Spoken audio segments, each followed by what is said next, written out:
judul, disebutnya judul apa? Judul kerja ya. Judul kerja itu berproses. Ada yang bertanya berubah nggak Pak? Bisa nggak berubah Pak? Pasti bisa. Kenapa enggak gitu? Atau juga nggak berubah itu, tergantung ya. Tapi nggak apa-apa. Yang penting Anda terus berjalan. Terus yang saya agak ngasih penekanan pada Anda semua yaitu ke dosen pembimbing akademik ya, tolong diintensifkan.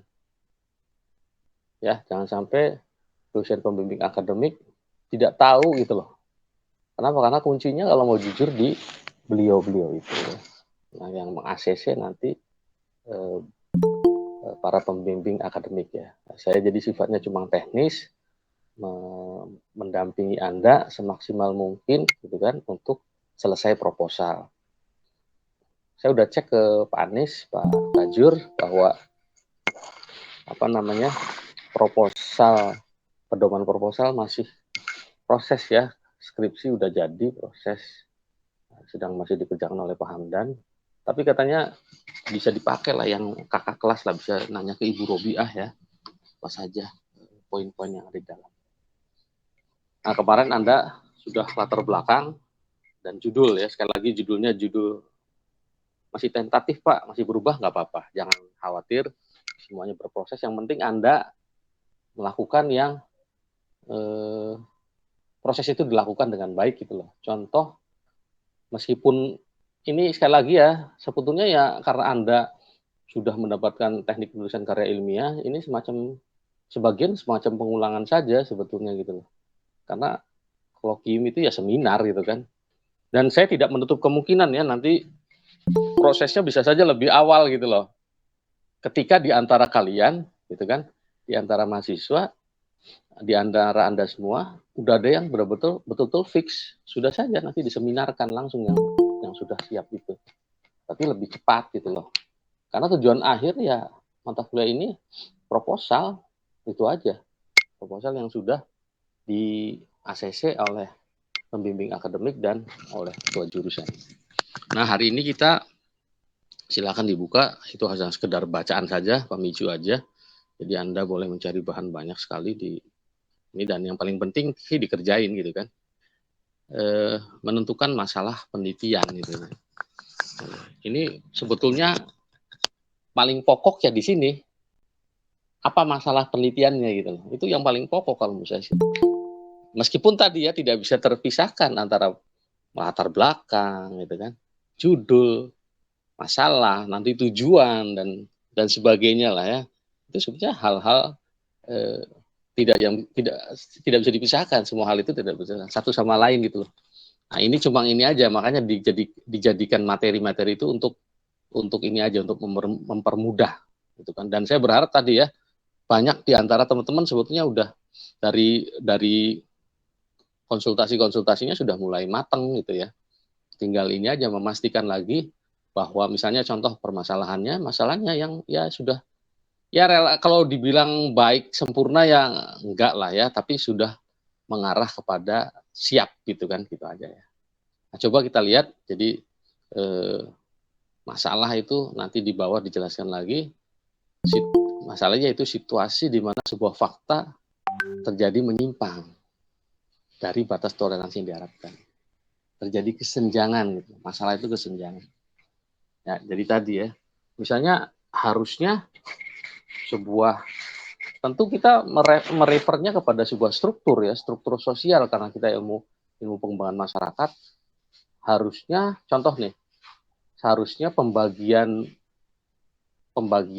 BLT misalnya kan, atau program PKH itu idealnya masyarakat terangkat permasalahannya, yaitu masalah apa? Masalah kemiskinan gitu loh. Nah itu ideal gitu kan, sebuah kondisi yang diharapkan. Tentunya ada program PKH Pak, program keluarga harapan. Ya tadi terjadinya proses pengurangan masalah kemiskinan. Kalau Anda nanti mau menelitinya sebuah perilaku, behavior misalnya, terjadinya sebuah proses perilaku kemiskinan yang berkurang gitu kan. Apa indikasinya? Ini yang harus diteliti gitu loh. Nah, jadi dari situ ya. Dari situ mulainya masalah itu. Kok masih banyak gitu loh. Nah, itu. ya. Harusnya kemiskinan berkurang, gitu. Harusnya perilaku kemiskinannya berkurang dengan berubah menjadi sebuah perilaku menuju perubahan, gitu kan, misalnya. Tapi kok data BLT banyak terus, gitu kan? Data penerimanya ya. Mungkin ada faktor X, Pak, faktor lain mungkin saja. Tapi semua dijawab di penelitian, gitu lah. Ya, jadi kalau misalnya saya baca ini, Pak, baca koran, mungkin. Tapi kan butuh analisis, gitu kan, butuh analisis. Kenapa masalah itu masih tinggi? Misalnya faktor COVID, Pak. Nah, itu Anda bisa meneliti itu. Seberapa besar gitu kan pengaruh COVID terhadap misalnya perilaku kemiskinan. Nah, gitu kan. Atau mempengaruhi kemiskinan gitu kan. Nah, ini bisa diteliti tentunya. Nah, jadi tadi ya, jadi adanya kesenjangan tersebut menimbulkan pertanyaan lebih lanjut gitu kan. Tadi pertanyaan-pertanyaan itu muncul. Makanya kalau kembali kepada diskusi awal di metodologi penelitian teknik perusahaan karya ilmiah atau di metodologi penelitian bahwa rasa ingin tahu manusia itu sebuah kondisi yang memang manusia dilahirkan seperti itu. Makanya kan di filsafat ilmu gitu kan, rasa ingin tahu manusia itu dasarnya. Dasar penelitian itu karena rasa ingin tahu manusia gitu kan. Makanya harus dibedakan kan, beberapa kan menyampaikan masalah, hati-hati kata saya. Jangan masalahnya masalah kehidupan. Masalah kehidupan tuh tadi ya, misalnya sederhana, saya nggak punya uang, itu masalah juga kan. Kan masalah apa? Betul, masalah gitu kan. Kita kejedot pintu juga masalah gitu kan. Wah, kejedot pintu benjol gitu, itu masalah juga kan. Apakah betul gitu kan? Masalah berikutnya kan langkah berikutnya apa betul itu sudah layak dijadikan masalah penelitian gitu kan. Apakah betul juga gitu kan bahwa itu permasalahan itu berkait dengan bidang ilmu kita. Itu juga hal selanjutnya harus dijawab oleh teman-teman semua. Karena bisa jadi, ini saya barusan nih, kemarin ada ujian proposal. Oh ya teman-teman, ini juga sebelum lupa ya, tolong ini saya keburu inget. Jadi tolong PJ cari informasi terus untuk seminar proposal ya. Boleh juga ikut ke jurusan lain ya, terutama KPI, BKI ya. Untuk menjadi syarat itu loh yang kartu kuning itu. Karena Anda harus minimal 2 kali mengikuti seminar proposal sebelum Anda sendiri ikut seminar proposal gitu, mendaftarkan. Itu syaratnya itu harus pernah ikut seminar gitu loh, menghadiri. Nah, karena daring nanti seperti yang kemarin minggu yang lalu Neneng dan teman-teman itu ya sudah kalau gitu hadir di seperti ini gitu loh. Seminar proposal ya. Tolong Andre nanti di ini ya, cari informasi ke Ibu Robiah ya, kapan ada seminar gitu kan. Ya lebih khusus jurusan PMI ya, supaya Anda tahu kan. Karena pengujinya nanti kan dosen-dosen PMI gitu kan. Kemungkinan besar PMI. Bisa saja sih ada dosen lain gitu ya. Nah, jadi tolong diingatkan ya, mumpung saya ingat Andre di ini kan ya. Ya jadi kembali ke tadi, setelah itu apa? Ya dikembangkan dalam bentuk pertanyaan. Ya. Makanya kan untuk apa? Ya untuk lebih mudah, lebih spesifik gitu kan. Dari permasalahan mungkin satu, permasalahan besar lebih fokus, lebih spesifik menjadi pertanyaan penelitian. Nah, permasalahan penelitian itu sebetulnya kalau saya sederhanakan tuh ujungnya di pertanyaan penelitian gitu ya. Tapi diawali dari masalah besar. Dan sekali lagi masalah itu tentu saja berkaitan dengan masalah bidang keilmuan kita gitu kan. Kemarin barusan saya seminar menguji proposal, hati-hati dia tentang bertani itu, pertanian, bagaimana terjadi kemunduran dalam pertanian. Kata saya boleh menjadi salah satu variabel, tapi Anda jangan membahas tentang tetek bengek pertanian gitu kan, teknis gitu kan, misalnya jenis tanahnya, jenis padinya, itu ya saya pikir sangat potensial nanti masuk ke wilayah penelitiannya pertanian gitu kan. Nah, kita ya tentu saja bukan ahlinya kan. Anda ngomong jenis padi dan sebagainya, tapi saya jago Pak, saya anak petani misalnya gitu kan. Ya sah-sah saja. Sebagai person Anda anak petani misalnya jago mempelajari itu ya boleh. Tapi ketika berkaitan dengan bidang ilmu kita, ya Anda nggak layak lah artinya ya nggak boleh gitu kan, masa ditaruh jurusan PMI tentang membahas mengupas rinci tentang jenis padi, jenis tanah gitu kan. Ya tentu saja tidak ini ya, tidak relevan gitu kan. Nah, jadi tadi ya saya sering ngomong gitu loh bahwa masalahnya harus problematik gitu ya. Kenapa? Karena bayangkan kalau Anda pertanyaannya cuman apakah kondisi ini bermasalah gitu kan, ya bisa jawabannya ya tidak gitu kan. Dan jangan lupa, saya sering bilang satu pertanyaan itu satu atau dua pertanyaan ya, dua lah, bahkan ada yang dua atau tiga pertanyaan itu untuk mengisi di bab 4. Bayangkan Anda ya, pertanyaan penelitian itu dijawab di bab 4. Dan saya berkali-kali ngomong ke ke kakak tingkat itu yang sekarang lagi, dari dulu saya udah ngomong gitu. Ada yang hasil penelitian cuma 3 lembar. 3 halaman, bukan 3 lembar, 3 halaman ya. Satu pertanyaan tuh dijawab dengan 3 halaman, bayangkan Anda. Coba isi dari bab 4-nya apa? Adanya nanti di bab 4 bagian 1, yaitu latar belakang wilayah penelitian. Jadi nyeritain desanya banyak banget. Dari mulai sejarah desa, data desa, itu kan. Semua ditemplokin. Pas gilirannya di 4B, di sub 4B, menjawab pertanyaan penelitiannya, cuma 3 halaman. Nanti di sub 4C-nya 3 halaman, 6 halaman. Itu saya menemukan, saya bukan dongeng ini, saya dari kasus-kasus yang sering saya hadapi. Bayangkan, berarti cuma 6 penelitiannya selama 3 bulan. Kata saya, Anda ngapain aja 3 bulan? Kalau cuma dapat 3 halaman, 6 halaman total. Nah, inilah yang saya bilang tadi. Makanya berkait nanti dengan teorinya. Nah, jadi kita coba ya bahas nomor 1. Ada ini kesenjangan dari yang seharusnya. Tadi, teori maupun fakta empirik temuan penelitian terdahulu dengan kenyataan sekarang dihadapi. Itulah makanya nanti di pertemuan-pertemuan berikutnya saya kayaknya lebih membanyakin literatur review ya. Literatur review itu harus. Saya berkali-kali ngomong harus. Itu wajib. Mustahil gitu loh. Anda bisa banyak insight ya, bisa banyak pengetahuan, khususnya pengetahuan akademis, keilmuan tentang ilmu yang sedang Anda teliti, itu kan, permasalahan yang sedang Anda teliti, analisis dari teori yang sedang Anda teliti, dapat banyak kalau Anda nggak membaca dari penelitian terdahulu gitu. Nah, fungsinya itu literatur review itu dia penelitian-penelitian terdahulu.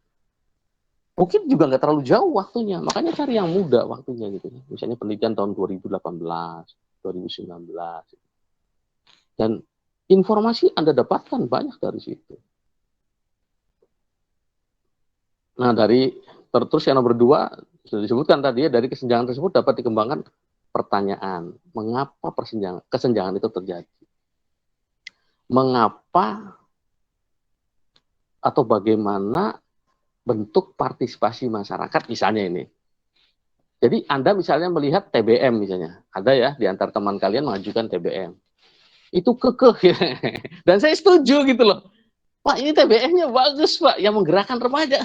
Saya setuju. Cuma apa masalahnya gitu loh. Silakan munculkan permasalahannya apa. Bagus Pak TBM-nya. Iya, itu yang saya bilang. Harus ada bedanya Anda dengan orang lain melihat permasalahan. Kenapa? Karena Anda calon peneliti. Gitu. Ini lagi meneliti, peneliti muda Anda itu.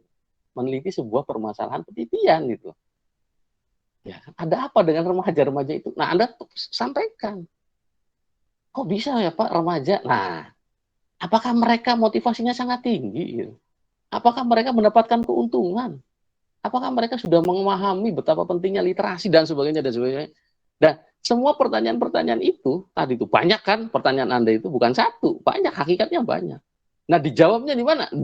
Di penelitian Anda, datanya tuh data empirik gitu loh. Bukan asumsi. Selama ini kan asumsi. Atau dalam penelitian kuantitatif namanya apa? Hipotesis. Hipotesis apa? Jawaban sementara. Itu pun bukan asumsi sebetulnya, berdasarkan penelitian-penelitian terdahulu. Oh, mungkin mereka literasinya sudah baik misalnya. Di sekolahnya sudah diberikan informasi-informasi tentang membaca itu kan, kemampuan membaca dan sebagainya.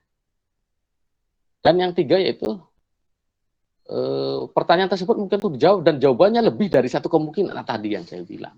Ya, jadi pertanyaannya mungkin satu, pertanyaan penelitiannya gitu ya, kan cuma dua kan, bayangkan 3 maksimal, ya kan, 3 pertanyaan penelitian, tapi jawabannya jadi berhalaman-halaman.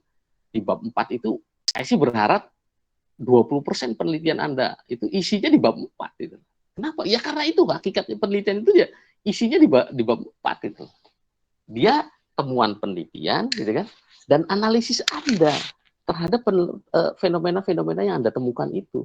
Dan dianalisisnya dengan teori yang Anda pakai di bab 2. Itu ya. Jangan lupa itu. Nah, akhirnya menyinggung tadi tuh latar belakang. Ya. Saya bahas latar belakang. Nah, ada kan? Jadi latar belakang itu saya sering bilang sederhananya kayak pintu gerbang gitu loh. Pintu gerbang itu apa? Anda kan melihat di pintu gerbang kan gapuranya ada tulisan apa, ya kan? Selamat datang di kampus IAIN gitu kan. Macam-macam kan di pintu gerbang tuh ada satpam. Itulah harusnya. Latar belakang itu menjelaskan situasi, kondisi yang latar belakangnya terjadi masa tersebut. Kenapa menarik gitu loh? Menguraikan kesedihan-kesedihan antara harapan tadi udah disebutkan. Biasanya di ujung latar belakang itu pengantar akhir bahwa layak gitu kan, situasi ini gitu kan, fenomena ini dijadikan penelitian. Nah itu ya, jadi dan saya sering bilang bahwa tolong kurangi subjektivitas. Alasannya tadi, alasannya alasan akademis. Pak, tapi TBM-nya di sebelah rumah saya, Pak. Nggak apa-apa, tapi nggak usah cerita gitu loh. Nah, ini kata kuncinya lah. Ya, kata kuncinya itu meskipun di sebelah rumah, tapi yang Anda dahulukan latar belakang akademis gitu. Tadi terjadi fenomena yang menarik. Gitu kan. Kenapa kok TBM dibahas? Karena sekarang lagi gandrung tentang literasi gitu kan. Tetapi kenyataannya sepi. Nah, ada tambahan sepi, Pak, gitu kan. Gimana negara mau maju ke depannya kalau budaya membaca masyarakat rendah gitu kan. Kenapa ya masyarakat? Nah, sekali lagi itu ya. Jadi latar belakang itu kalau saya mudahkan diambil satu kalimat bahwa dia menjelaskan kesenjangan, situasi, tetapi akademis gitu lah gambarannya itu. Jangan gambaran emosional itu. Kenapa saya ngomong seperti ini? Karena yang terjadi kebanyakan emosional dulu gitu. Ya permasalahan itu diawali dengan masalah emosionalnya pribadi kita itu dekat wilayah saya. Itu nomor 2 buat saya sih. Tapi yang nomor 1 itu ada fenomena akademis gitu loh. Ada sebuah permasalahan yang berkaitan dengan akademis jurusan kita, jurusan Anda gitu. Oke ya, jadi itu berkaitan nggak dengan latar belakang? Berkaitan banget. Gitu. Jadi nggak bisa tiba-tiba masalah kalau tanpa diawali latar belakang dulu. Latar belakang itu apa? Ya diantaranya tadi menggambarkan adanya kesenjangan tadi di latar belakang. Kesenjangan atau masalah yang akan kita angkat itu ada di latar belakang. Nah, sekarang harus diperhatikan ada 3 hal pokok, ada hal tertentu yang harus diperhatikan. Kenapa masalah itu penting gitu loh? Masalah itu dipilih. Yang pertama esensial. Esensi itu apa ya? Esensial itu nilai. Nah, esensi kan nilai gitu kan. Jadi penting itu yang saya bilang tadi. Menjelaskan program PKK penting nggak kata saya gitu kan? Kira-kira penting nggak? Anda jawab gitu loh. Anda harus buktikan itu. Nanti di ujian itu, di seminar itu Anda jawab. Penting nggak masalah itu buat menurut Anda? Oh penting Pak. Bukan PKK-nya, tetapi misalnya aktivitas ibu-ibu kader ini mengurangi misalnya angka kenakalan remaja misalnya. Mengurangi angka pergaulan bebas itu kan. Penting kenapa? Karena ibu-ibu itu standby 24 jam gitu misalnya gitu kan. Nah, itu Anda sampaikan bahwa penting Pak. Ini generasi muda. Ini ibu-ibu itu wah dan sebagainya lah. Itu sampaikan Anda. Anda bisa ngomong seperti apa? Dari sekali lagi literatur review. Ya. Yang kedua urgen. Urgen itu apa? Mendesak. Segera. Itu yang saya bilang. penting nggak? Termasuk bagian dari penting itu mendesakkah untuk dipecahkan? Kenapa? Karena salah satu tujuan penelitian, tujuan idealnya yaitu memecahkan permasalahan masyarakat, masalah umat gitu ya. Karena kenapa? Itulah peneliti. Mungkin secuil saja yang dibahas itu, ikut membantu gitu. Tapi secuil nggak apa-apa. Itu sumbangsi akademisi gitu kan. Yang ketiga yaitu bermanfaat, berguna. Itu tadi penting, mendesak dan berguna gitu loh. Bergunakah membahas tentang struktur PKK? Berguna, Pak. Nggak apa-apa, silakan. Saya sering mempertanyakan itu untuk melatih Anda. Nanti di seminar itu seperti itu. Oke, dari situ dulu ada yang ditanyakan nggak? Silakan.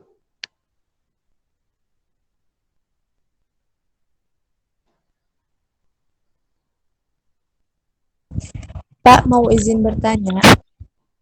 Ya, silakan. Nah, untuk tadi yang tema TBM itu kan ada kajian wilayahnya ya Pak ya, Ya, setiap penelitian. Nah, untuk TBM itu kajian wilayahnya di bagian yang mana ya Pak? gampang, gampang. Nanti karena itu berkaitan dengan kebijakan di fakultas yang nggak tahu berubah belum. Kalau mau jujur dia pendidikan masyarakat TBM itu. Oh iya, soalnya udah nyari tuh di Nggak ada apa ya, C. Mas Nah, nggak ada kampus. pendidikan masyarakat. Nah itu, Ya, ya itu nanti harus diubah karena itu udah lama belum diubah. Tapi nggak apa-apa, misalnya pun kepepet belum bisa diubah, saya bisa mengarahkan kepada misalnya Anda penelitiannya tentang TBM apanya dulu misalnya. Misalnya Pak mau mengevaluasi programnya, berarti evaluasi program gitu loh. Monitoring dan evaluasi program. Nah, jadi nggak ada masalah itu nanti bagian saya yang menentukan wilayah kajian penelitiannya, wilayah kajian itu. tentang Jadi nanti Pak Anies pasti udah tanya ke Pak Sekjur pasti.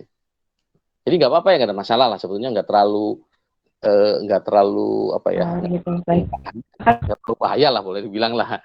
Artinya maksud saya gini, Pak, kalaupun tadi pendidikan masyarakat belum ada, nanti saya bisa arahkan kemana, tergantung nanti akan saya tanyakan kepada person-person ini, kan nanti menentukan kajian wilayah kajian nanti ke saya. Misalnya nggak ada nih, misalnya monitoring nggak ada Pak, ya bisa ke sosiologi perkotaan. Karena di situ ada interaksi individu, kelompok di wilayah kota dengan tradisi kotanya ya, dengan karakteristik kota. Jadi masih bisa lah ibaratnya dari wilayah yang paling luas, sempit bisa.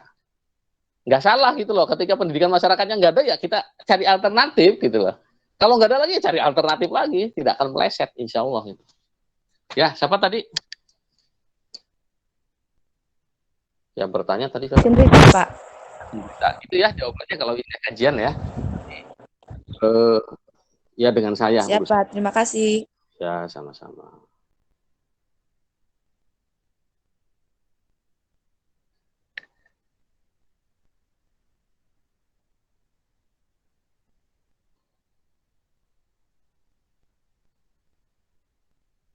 Ada lagi yang lain?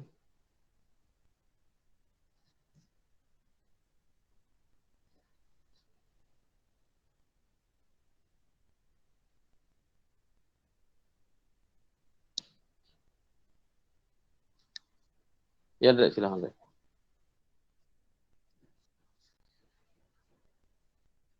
Iya,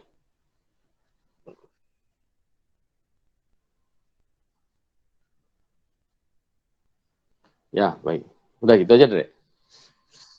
Ya jadi, nah, ya. Ya jadi total halaman itu 50 minimal. Dari mulai pendahuluan gitu kan, latar belakang itu sampai di eh, simpulan ya, tapi sebagian sampai daftar pustaka itu 50 total ya, Dek. Tapi saya gitu loh. Misalnya dari 50 lah, misalnya taruh 50 lah. Kayak minimal 50. Ya saya maunya 20% dari 50 berapa? 5 kali 2, 10 ya. 10 halaman itu ya lebih lah, jangan 20 lah ya. Jadi dibanyakin di bab 4 itu loh. Maksud saya itu gitu loh. Ini kan bab 1 sebagian kutip ya. Bener nggak? Kutip gitu kan. dari penelitian, dan itu benar, bukan berarti salah, itu kan benar. Oke, dan itu oke. Bab 2 isinya kerangka teori gitu kan, kerangka teori atau literatur review, apapun namanya lah ya. Isinya apa? Itu isinya kita mengajukan teori-teori yang akan dipakai, teori atau konsep ya, teori, konsep, pembatasan dan sebagainya lah, pengertian-pengertian boleh itu situ. Artinya apa? Kemungkinan Anda juga ngutip gitu kan di situ ya, ngambil dari ngutip. Bab 3 juga sama. Nah, ini yang sering dicatat, harus dicatat dari Anda dari sekarang ya. Bab 4 yaitu metodologi, metode penelitian. Apa? Kualitatif. Oke, udah gitu pendekatannya apa? Saya sering nanya lagi. Karena ada 5 pendekatan yang membedakan nanti karakteristik penelitian tersebut. Ya, dari mulai grounded teori, ya kan, terus ada etnografi atau metodologi, ada fenomenologi, ada studi kasus, dan ada naratif studi. Anda yang mana? Karena akan membedakan karakteristik penelitiannya. Nah, pilih salah satu, itu pun akhirnya akan ngutip, dan itu dibenarkan. Misalnya, saya sering menganjurkan Anda baca kualitatif, minimal 2 lah, Sugiono sama Creswell ya. Jangan Lexi Maleong lah, maksimal susah itu. Bahasanya susah gitu, itu kelas dewa itu bahasanya susah. Kalau bisa Creswell yang terjemahan saja Anda. Syukur kalau Anda bisa bahasa yang asli, bahasa Inggris asli. Sama Sugiono pakai 2. Itu pun Anda ngutip kan, mengutip pendapat ini, terus diceritakan nanti runtutannya baru Anda itu. Jadi Anda akan memproses penelitian itu dari mulai mempersiapkan gitu kan, tapi dideskripsikan kalau bisa. Datanya akan dicari seperti ini kan. Itu mulai bedanya gitu loh. Apa yang dicari esensinya dari metode itu, permasalahan, jawaban dari permasalahan itu, jawaban dari permasalahan penelitian itu tergantung dari metodenya, akan beda nantinya. Terus baru di bab 4 lah sebetulnya isi dari penelitian Anda, ya kan? Yaitu apa? Anda 3 bulan di lapangan itu, yaitu data yang sedang Anda cari untuk menjawab pertanyaan penelitian itu, ya di bab 4 hakikatnya gitu loh. Dan biasanya di bab 4 pun 4 bagian 1 itu apa? Kan latar belakang wilayah penelitian. Misalnya Anda meneliti di desa, yakin saya pasti ceritanya Anda desa dulu. Dari mulai struktur desa, ya kan? Sejarah desa, macam-macam data desa Anda tumpuk di situ, ya kan? Sampai data sarana pendidikannya, fasilitas pendidikan, fasilitas sosialnya, wah data macam-macam dimasukin situ. Artinya apapun, data itu sudah tersedia gitu lah. Ya kan? Artinya tinggal Anda punya monografi desa, Anda tuliskan. Oke, nggak apa-apa. Tapi pesan saya, pilih data yang relevan gitu kan. Ini mah data jarak desa dengan kecamatan gitu kan. Dimasukin juga tapi nggak bunyi gitu loh. Apa maknanya data tersebut untuk analisis analisis temuan Anda itu nggak nyambung gitu. Anda sampaikan misalnya data kemiskinan ketika Anda sedang membahas kemiskinan gitu. Misalnya Anda sedang membahas tentang bagaimana mobilitas pekerjaan yang tinggi, mungkin bisa jarak itu. Oh, pantas jaraknya jauh gitu kan, ke kecamatan, ke provinsi, sedangkan karakteristik warga tersebut yaitu mobilitas pekerjaannya ke sana misalnya. Sehingga dia pulangnya itu bulanan misalnya gitu kan, sedangkan Anda sedang meneliti tentang bagaimana dampak migrasi terhadap keberadaan, ketersediaan tenaga produktif di desa misalnya. Nyambung. Jadi data jarak itu menjadi relevan gitu loh ketika dicantumkan oleh Anda. Nah, bagian berikutnya Dre, 4.2 itu menjawab pertanyaan penelitian 1. Anda boleh subkan itu. Misalnya pertanyaan tentang bagaimana tadi ya, bagaimana situasi perekonomian desa. Anda bagi-bagi di situ. Nah, itulah mulai penelitian Anda. Anda teliti di situ. Atau bagaimana strategi pemberdayaan di desa tersebut. Terserah lah, itu pertanyaan penelitian tentunya ya. Makanya itu tadi kan, pertanyaan-pertanyaan yang tadi muncul itu dijawab semuanya oleh Anda, itu kan yang nyambung tentunya gitu kan, menguatkan temuan Anda. Di situ juga pesan saya, temuan itu dianalisis gitu loh. Temuannya apa dianalisis. Oh, ternyata sesuai yang disampaikan oleh Edi Soeharto misalnya. Oh, ternyata sesuai ya, modal sosial itu, sosial kapital itu bahwa menjadi kekuatan internal desa misalnya. Nah, modal sosial gotong royong itu menjadi apa namanya, menjadi kekuatan misalnya. Jelaskan itu Anda. Ambil teorinya yang kemarin yang lalu dipakai di bab 2 itu, analisis temuan-temuan itu gitu. Nah, satu, yang pertanyaan kedua, jadi saya menduga bisa banyak gitu loh. Ketika Anda sampaikan semua, Pak ini kok nggak ada Pak, ya Anda peneliti, Anda cari gitu. Kan ciri khas penelitian kualitatif itu eksplorasi. Jadi Anda cari, makanya kata saya juga, saya pernah nyuruh salah satu angkatan kedua kalau nggak salah. Terus saya bilang, Anda nginep deh semalam kata saya. Sampai 2 malam akhirnya dia nginep ketika meneliti yang ini Dre, yang di yayasan YCPAB ya, yang di Duku Semar itu Dre. Sampai nginep dia. Bagaimana situasi waktu malam anak-anak itu? Kan dia bisa dapat kesan ya kan. Dapat gambaran fenomena waktu malam anak-anak jalanan itu gitu. Nah, itu yang saya maksud gitu loh. Anda harus juga intens mencari data itu untuk keperluan Anda supaya terjawab pertanyaan-pertanyaan tadi dengan temuan-temuan data Anda dan dianalisis. Nah, gitu ya, Dre. Jadi bisa banyak ya, bisa banget. Anda bayangkan, ini yang benar ya, artinya saya berdasarkan data itu ya. Anda bayangkan satu informan itu, kalau penelitiannya benar sih, penelitinya di kualitatif itu, bisa sampai 200 halaman, 100 halaman, bayangkan. Kenapa? Karena rekaman. Kan kualitatif kan gitu, rekaman. Nanti baru di coding atau direduksi namanya, reduksi data. Data direduksi, mungkin nggak semuanya data bisa dipakai kan. Kenapa? Kenapa? Karena tidak nyambung dengan, mungkin kan orang kan seperti saya ngomong kan, mungkin ada beberapa kalimat, banyak kata gitu ya, beberapa paragraf tidak sesuai gitu kan, ngomongnya ngelantur ke sana kemari gitu ya. Mungkin sekali, karena memang itu kekhasan kualitatif. Nah, Anda pilih, itu yang namanya reduksi itu seperti itu gitu kan. Mengcoding, memisahkan kalimat-kalimat yang apa namanya statement dan dikumpulkan oleh Anda. Arahannya apa? Arahannya pertanyaan penelitian, harus mengarah ke sana, jangan ngawur gitu kan. Kurang, turun lagi. Bahkan tadi harusnya idealnya orang antropologi, para ahli antropologi memberikan batasan 6 bulan Anda di lapangan, harusnya bayangkan. Supaya apa? Supaya datanya Anda valid. Supaya Anda datanya tidak bias gitu. Apalagi Anda informannya kalau bahasa kuantitatif namanya kan responden. Cuma 5 orang, cuma 3 orang. Ya enggak, cuma andalkan itu, coba bayangkan Anda. Kalau Anda cara ngambilnya cuma sehari, sejam, udah gitu nggak turun lagi ya, datanya bias dan sedikit lah. Gimana mau banyak gitu kan? Anda harus berhari-hari. Kalau bisa 3 bulan tuh full di tempat penelitian gitu kan. Anda fenomenanya dapat itu. Ternyata misalnya banyak variabel Pak yang mengitari permasalahan Anda tuh. Variabelnya banyak banget akhirnya yang mendukung. Gitu. Jelaskanlah kesempatan Anda gitu kan. Nah, jadi seperti itu ya, Andre ya. Jadi untuk harus banyak kalau menurut saya sih. Aneh kalau kualitatif sedikit itu gitu loh. Ya harus banyak. Kuantitatif aja yang angka bisa banyak dideskripsikan. Ya. Kuantitatif kan hasil hitungan. Misalnya ada hubungan.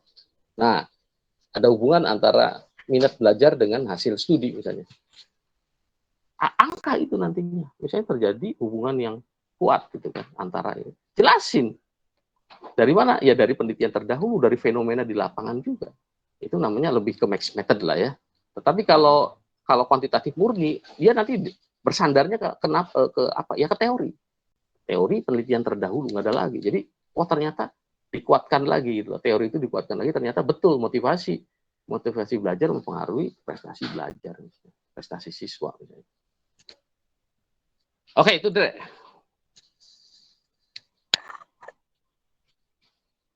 Oke, saya pikir silakanlah dibaca ya. Sisanya saya pikir jangan banyak ini lagi lah. Pokoknya saya segini aja deh. Mungkin tolong Dre disampaikan ke teman-teman ya. Sekarang udah lebih agresif ke inilah, agresif dan intensif ke pembimbing akademik lah. Silakan polanya, ini saya sih cuma menguatkan saja lah. Mungkin udah ditambahin gitu kan. Kayak yang Sindrita tadi tanyakan, udah punya dia gitu kan. Jadi silakan dikuatkan lagi dan ke lapangan terus gitu loh. Lapangan itu udah kayak kayak Anda nengok gitu, terus ke lapangan lagi terus gitu loh. Jadi terus bolak-balik gitu. Memang itulah penelitian memang seperti itu gitu. Jangan Anda diem aja di rumah, gitu. Nggak bisa. Penelitian turun. Apalagi penelitian lapangan gitu kan. Ya harus turun lah. Ya nanti sebagiannya ini ya adalah saya pikir saya pegel juga bacainnya. Udah saya berikan tuh semuanya arahan-arahan saja lah. Nah ini yang penting berikutnya yaitu sumber-sumber masalah penelitian, yaitu juga penting ya. Dari pengalaman pribadi boleh, itu awal gitu. Pemicunya itu kayak Andre misalnya, dia aktivitas di apa Andre? Dompet duafa ya? Nah, betul itu pengalaman. Jadi lihat 1 sampai 8 itu sebetulnya ya berkaitan semua ya. Eh, apa namanya? Observasi itu mirip dengan pengalaman pribadi ya. Jadi pengalaman pribadi Andre ya dia di aktivitas di dompet duafa. Sekaligus tuh dia mengobservasi atau pengalaman langsung dalam praktek gitu loh. Itu sama itu. 1 dan 5 itu sama. Jadi Andre melihat itu kan, kok bisa ya ibu-ibu ini ya mau dijahit itu kan. Apa ya? Apa motivasinya ya? Nah, dan sebagainya itu harus muncul. Peneliti itu harus seperti itu. Selalu mempertanyakan gitu loh. Fenomena-fenomena itu ditanyain. Kenapa ya? Ada mungkin yang belum tentu menjadi pertanyaan penelitian gitu kan. Karena oh ini sih inilah apa sih? Terlalu simpel misalnya. Jangan. Cukup gitu loh. Tapi Anda cari fenomena itu, dicari jawaban-jawaban sementaranya tuh.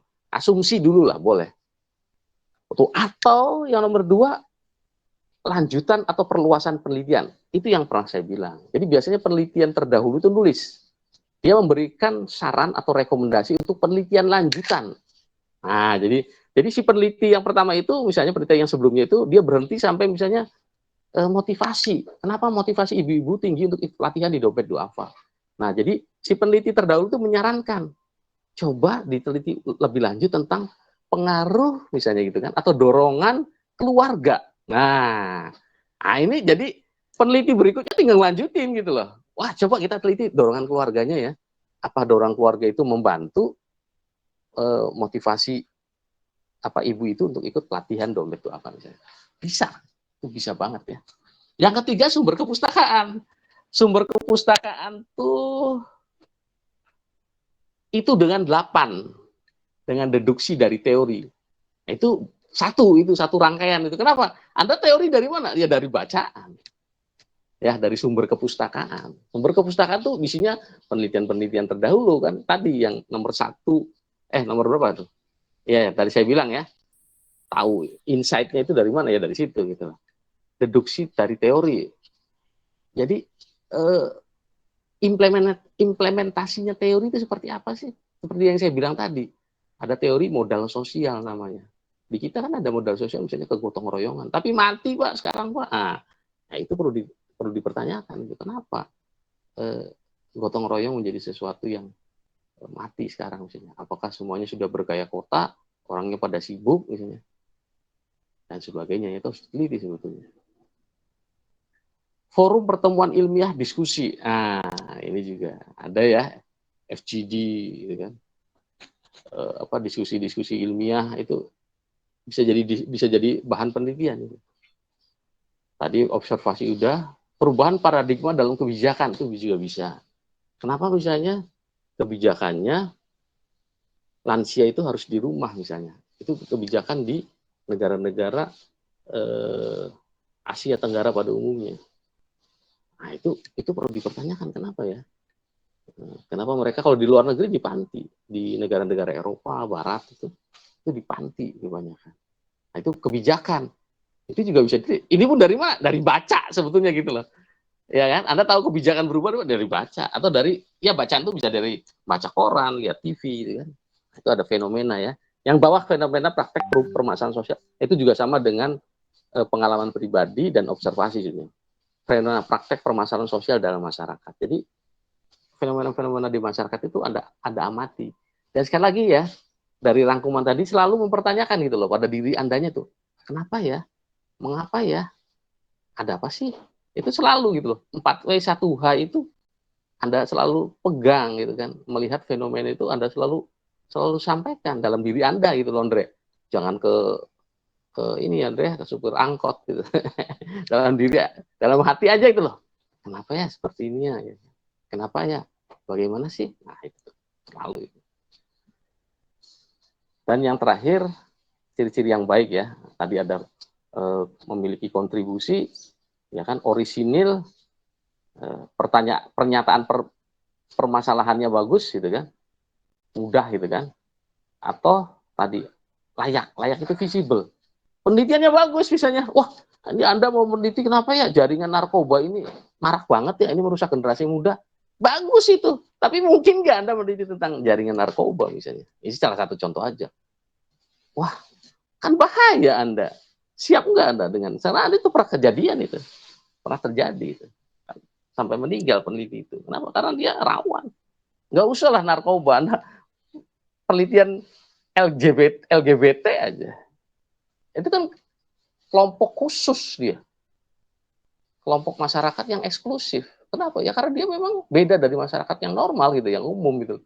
Makanya nggak mudah gitu loh. Nah itu namanya visible gitu loh. Bisa nggak nanti pertanyaan penelitian Anda itu bisa dijawab enggak? Waktunya bisa tapi lama misalnya. Wah, harus bertahun-tahun gitu kan. Ya nggak mungkin artinya kan. Apalagi kan Anda cuma 3 bulan lapangan. Terus pengetahuan dan keterampilan Anda mungkin enggak. Daya dukung lain termasuk tadi ya pertimbangan waktu biaya termasuk daya dukung fasilitas dan biaya juga daya dukung biaya gitu. Jadi itu juga menjadi 4 aspek tadi, 4 hal tersebut harus menjadi pertimbangan penelitian Anda gitu kan.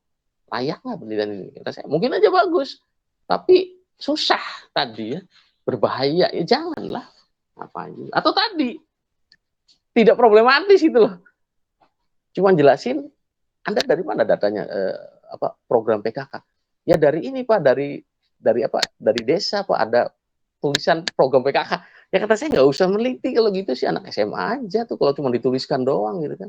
Kalau bisa sih variabel apa dari program itu misalnya tadi keterlibatan misalnya ibu-ibu rumah tangga. Kenapa bisa mau terlibat tadi yang tadi pertanyaan-pertanyaan yang problematis itu. Oke, itu aja. Saya pikir sudah cukuplah. Ini sih cuma penguatan saja karena Anda prinsipnya sudah ada, ya kan, masalah-masalahnya. Jadi silakan dilanjutkan dan tolong sekali lagi lebih agresif lah. Jadi jangan, oh ini baru bagian 3 nih permasalahan penelitian ya. Jadi teori belum, jangan. Ini sih saya sih sekedar mengulang. Anda udah lebih awal ya. Ini sih sekali lagi cuma ini aja. Saya sekali lagi cuma perkuliahan ini ini aja mengasah lah. Jadi udah Anda sudah berjalan dan terus berkonsultasi dengan pembimbing akademik masing-masing ya. Ikut berjalan juga gitu loh. Misalnya ada yang sudah di ACC di antara kalian. Ya nggak apa-apa. Lebih disiapkan sendiri gitu. Jangan ngikuti mata kuliah ini. Jangan. Ini sih cuma satu-satu aja ketika coba dicocokin dengan Bapak misalnya dengan saya. Oh, Pak kalau saya gini Pak. Oh, ya sudah nggak apa-apa kalau yang itu bagus. Saya selalu memberikan ruang untuk Anda misalnya. Saya seperti ini maksudnya Pak. Ya, silakan nggak apa-apa. Pokoknya ginilah. Segera ya dibuat ya proposalnya dan sudah ditandatangan oleh pembimbing akademik Anda masing-masing. Itu nomor 1 menurut saya. Jadi bisa lebih cepat lagi nih. Langsung seminar kita, Anda presentasi satu-satu gitu loh. Tolong Andre di ini aja Andre disiapkan Andre. Kalau ada yang sudah ini tolong lapor ke Andre ya. Nah, dia lebih cepat gitu loh untuk lebih cepat seminarnya untuk segera presentasi gitu kan. Oke, gitu aja saya pikir. Tolong kehadiran ya Andre ya dicatat.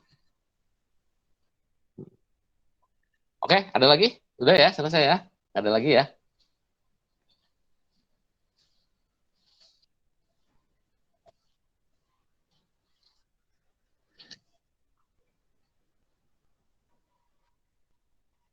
Ya, oke. Ya, siap. Saya juga menyadari itu teman-teman udah siap semua sebetulnya. Ini tinggal ini aja. Tinggal mengasah saja. Oke, terima kasih atas partisipasinya. Sekali lagi saya memberikan ini ya, memberikan usul untuk lebih agresif, lebih progresif, intensif dengan dosen pembimbing akademik itu lebih penting menurut saya. Nah, jadi dengan saya mungkin bila perlu udah konsultasi inilah ya, silakan datang sore ke jurusan udah lebih ini aja, Pak ini Pak proposal saya langsung baca sama saya gitu aja deh supaya cepat saya tujuannya ini jangan lama-lama lah Anda ini udah semester 7 ini. Karena mungkin untuk adik kelas Anda ini kolokvium akan di semester 6 lagi nantinya posisinya ini. Semester 7 udah telat gitu loh, agak telat jadinya gitu. Ya jadi tolong Anda percepatan aja lah, gitu aja lah. Itu aja, mohon maaf atas segala kekurangannya. Terima kasih atas perhatiannya. Billahi taufiq wal hidayah. Assalamualaikum warahmatullahi wabarakatuh. Waalaikumsalam warahmatullahi wabarakatuh. Waalaikumsalam. Waalaikumsalam warahmatullahi wabarakatuh. Terima kasih, Pak. Waalaikumsalam. Sama-sama. Sama-sama. Sama-sama. Sama juga. Pertemuan